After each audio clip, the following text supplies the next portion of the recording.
అటువంటి వారిని ఈ సమయమందు భార్య భర్తలుగా దేవుని యొక్క దాసులు పరిశుద్ధ లేఖన భాగంలో కొన్ని ప్రమాణాలు చేసి మిమ్మల్ని భార్య భర్తలుగా సిద్ధపరుస్తున్నారు. కాబట్టి ఇప్పుడు ఏ విధంగా అయితే కొత్తలో కాబట్టి ఏ విధంగా అయితే నవ్వుతూ చక్కగా ఇద్దరు అన్యోన్యంగా మాట్లాడుకుంటూ ఉన్నారో మీ జీవితకాలం అంతా కూడా అదే విధంగా నవ్వుతూ చక్కగా మాట్లాడుకొని ఒకరి విషయాలు ఒకరు చెప్పుకొని మాట్లాడుకుంటూ ఉంటే ఆ కుటుంబం చాలా గొప్పగా ఆశ్రయించబడి దేవుల్లోనూ అలాగే ఆ కుటుంబాల్లోనూ జన్మించిన తల్లిదండ్రులు కూడా అది చూసినప్పుడు దానికి మించిన సంతోషం మరొకటి ఉండదు. దేవునికి స్తోత్రం.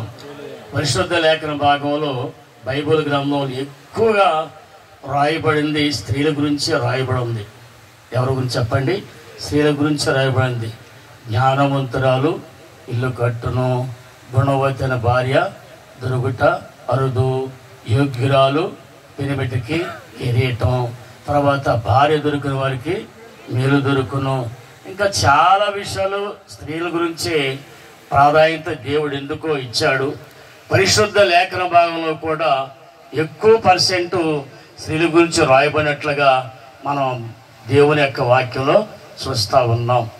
కాబట్టి నేను దివ్య గుంటూరు కాబట్టి మాది గుంటూరే, అమ్మాయికే చెబుతున్నాను. కాబట్టి పరిశుద్ధ లేఖన భాగంలో యోగ్యురాలు పెనిమిటికి కిరీటం ఇది.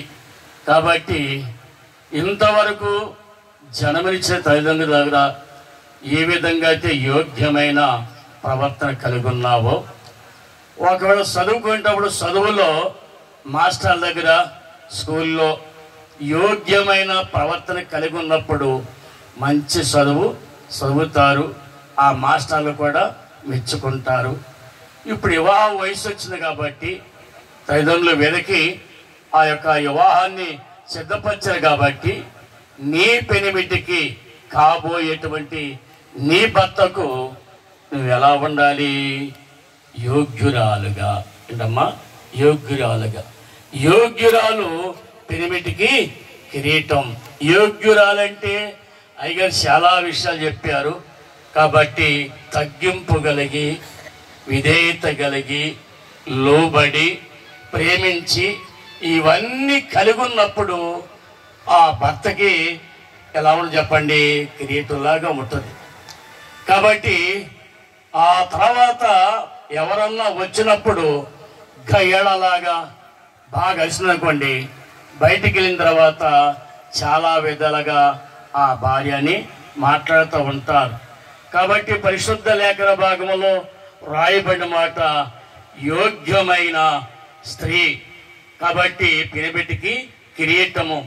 కాబట్టి నీవు యోగ్యురాలుగా నీ భర్తకు యోగ్యురాలుగా ఉన్నప్పుడు ఆయన ఏ సమాజంలోకి వెళ్ళినా, ఎక్కడికి వెళ్ళినా, ఏ సంఘం ఉన్నా, ఎక్కడున్నప్పుడు కూడా నువ్వు ఒక కిరీటంగా ఉండాలని.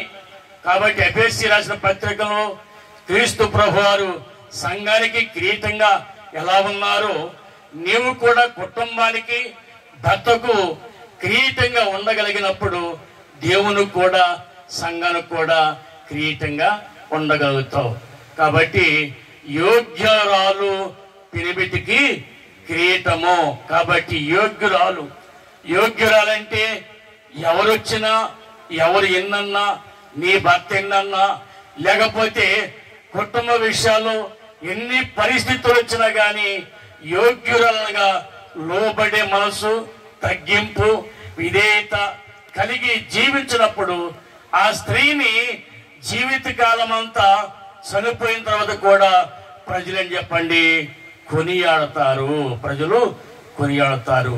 ఆమె ఎవరు మాట్లాడినా కానీ, ఎవరు అరిసినా కానీ, ఎవరు ఎన్ననుకున్నా కానీ మాట్లాడకుండా తల ఉంచుకుని చాలా యోగ్యురాలుగా క్రీస్తు ప్రభువారు మనకి ఏ విధంగా అయితే యోగ్యంగా ఉండి తల ఉంచుకుని ఆయన నడిచారో, కుటుంబ వ్యవస్థలో కూడా స్త్రీ యోగ్యులైనప్పుడు ఆ కుటుంబము జీవితకాలం అంతా కూడా జన్మనిచ్చిన తల్లిదండ్రులకు కానీ సంఘ సేవకునికి కానీ దేవునికి కానీ ఆశీర్వాదకరంగా నడపగలుగుతారు.